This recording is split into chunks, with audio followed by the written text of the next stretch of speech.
So DIG ఏమన్నారు దీనికి సంబంధించి ఒకసారి మాట్లాడదాం. డిఐజీ దీని మీద స్పందించారు, ఆయన మాట్లాడారు, మన యూటీవీతో మాట్లాడారు. యూటీవీతో డిఐజీ ఏం మాట్లాడారు, పోలీసులకు సంబంధించి, పోలీసుల మీద వస్తున్న ఆరోపణలకు సంబంధించి, రిగ్గింగ్కి సంబంధించి, బందోబస్తుకు సంబంధించి ఓవరాల్గా ఆయన ఏమన్నారో ఒకసారి చూద్దాం.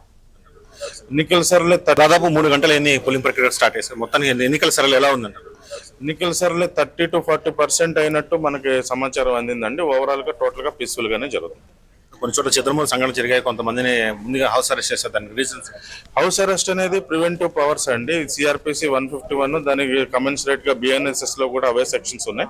మనం ఏ వ్యక్తినైనా కానీ శాంతి భద్రతలు విఘాతం కలిగిస్తారనే ఒక అనుమానం కనుక మనకు పోలీసు వారికి రీజనబుల్ బిలీఫ్ ఉంటే కనుక ఎవరినైనా కానీ 24 hours మనం వాళ్ళని ప్రివెంటివ్ కస్టడీలో తీసుకునే అధికారం పోలీసు వారికి కలదు. దాని ప్రకారం కొంతమందిని వైసీపీ నాయకుల్ని, కొంతమంది టీడీపీ నాయకుల్ని, పులివెందుల్లో నివాసం ఉంటూ ఉన్న వాళ్ళని మనం అదుపులో తీసుకోవడం జరిగింది. చాలా చోట్ల సోషల్ మీడియాలో ఎన్నికల సరళి మొదలైనప్పటి నుంచి అనేక చోట్ల మమ్మల్ని అడ్డుకున్నారని వైసీపీ సంబంధించినటువంటి 100 వస్తుంటాయండి. మాకు వచ్చింది ఏదైతే ఉంటుందో tangible information, verifiable information, irrefutable information ప్రతి ఒక్కరు కూడా స్వేచ్ఛగా వారి ఓటు హక్కు వినియోగించుకోవాలి. అంతవరకు మేము చేస్తాం. ఎక్కడైనా అవాంఛనీయ సంఘటనలు జరిగేసి ఏదో ఒకటి ఏదో వెహికల్ ఏదో ధ్వంసం జరిగిందని ఏదో చెప్తున్నారు. అది ఇంకా మనం ఒకసారి నేను ఇన్ఫర్మేషన్ తీసుకోవాల్సి ఉంది. వైసీపీ అభ్యర్థిని హౌస్ అరెస్ట్ చేశారు. హౌస్ అరెస్ట్ చేయలేదండి. హౌస్ నుంచి నాకు బయటకు రానివ్వట్లేదు నన్ను ఫిర్యాదు చేశారు. మనం ఒక సిఐ స్థాయి అధికారితో అతనికి సెక్యూరిటీ ఇచ్చి ఆయన ఫ్రీగా తిరగటానికి కావాల్సిన సదుపాయాలన్నీ మనం కల్పించాం. పులివెందుల జెడ్పీటీసీ ఉప ఎన్నిక ప్రశాంతంగా సాగుతోందని మొత్తం అన్ని ఏర్పాటు చేసినట్టు డిఐజీ ప్రవీణ్ మంత్రి చెప్తున్నారు. కెమెరా పర్సన్ తో శర్మ, యూటీవీ, పులివెందుల.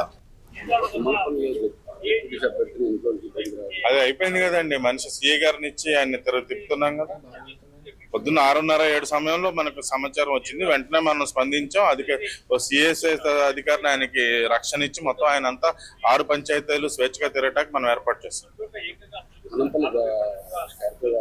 అది ఇంకా పూర్తి వివరాలు నా వద్ద లేవండి. నేను ఇక్కడికి వచ్చిన తర్వాత ఆ విషయం తెలిసింది. నేను ఇప్పుడు వచ్చిన కాడి నుంచి పత్రికా మిత్రులందరూ కూడా నన్ను చుట్టుముట్టారు. నేను ఇంకా దాని పూర్తి వివరాలు తీసుకోవాల్సి ఉంది.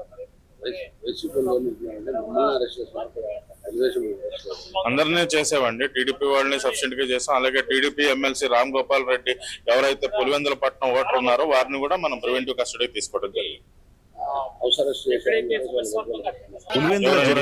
ఉప ఎన్నిక టీడీపీ వాళ్ళు కూడా చేసాం కదా.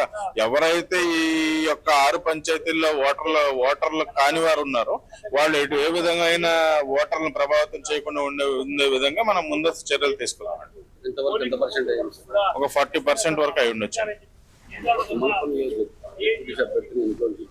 అది అయిపోయింది కదండి. మనిషి సిఐ గారిని మనం ఉదయం నుంచి చూస్తున్నాము పరిస్థితి పోలింగ్ బూత్ దగ్గర ఎలా ఉందో. బట్ డిఐజీ మాత్రం వేరే విధంగా స్పందించారని చెప్పుకోవచ్చు. ఎందుకంటే ఆయన చెప్తున్నారు ఎలాంటి అవాంఛనీయ సంఘటనలు జరగలేదు, ప్రతి దగ్గర పోలింగ్ ప్రశాంతంగా జరుగుతుంది, పోలీసులు కూడా పటిష్ట బందోబస్తు ఏర్పాటు చేశాం.